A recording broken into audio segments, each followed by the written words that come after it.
Be ready. Start. The guidelines governing the exercise of designation by the Supreme Court have already been noticed, so also the guidelines in force in the various high courts stop, though steps have been taken to bring in some objective parameters.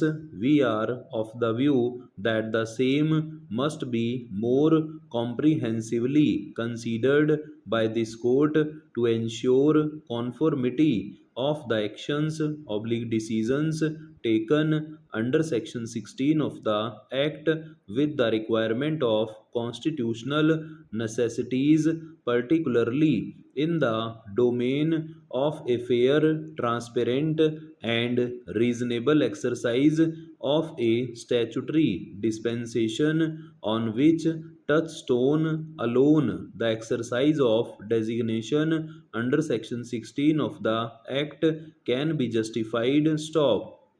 We have also noticed the fact that until the enactment of the Advocates Act 1961 and the Supreme Court Rules 1966, the option to be designated as a senior advocate or not was left to the advocate concerned, with the full court having no role to play in this regard. Stop. We have also noticed that in other jurisdictions spread across the globe where the practice continues to be in trend in one form or the other, participation in the decision making process of other stakeholders has been introduced in the light of experience gained. Stop.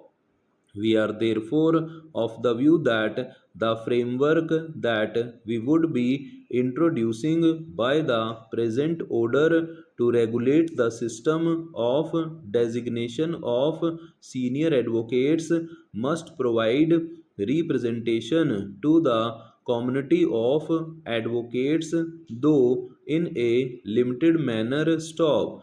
That apart, we are also of the view that time has come when uniform parameters oblique guidelines should govern the exercise of designation of senior advocates by all courts of the country, including the Supreme Court. Stop.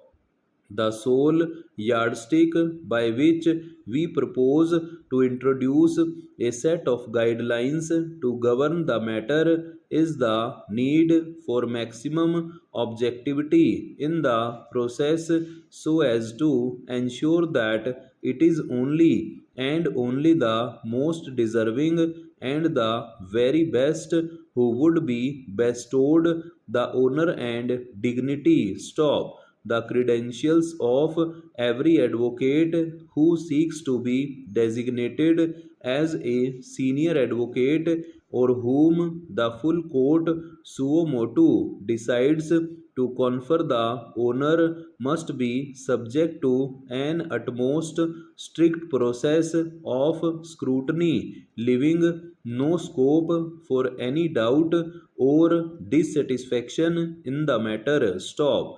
It is in the above backdrop that we proceed to venture into the exercise and lay down the following norms oblique guidelines which henceforth would govern the exercise of designation of senior advocates by the Supreme Court and all high courts in the country. Stop.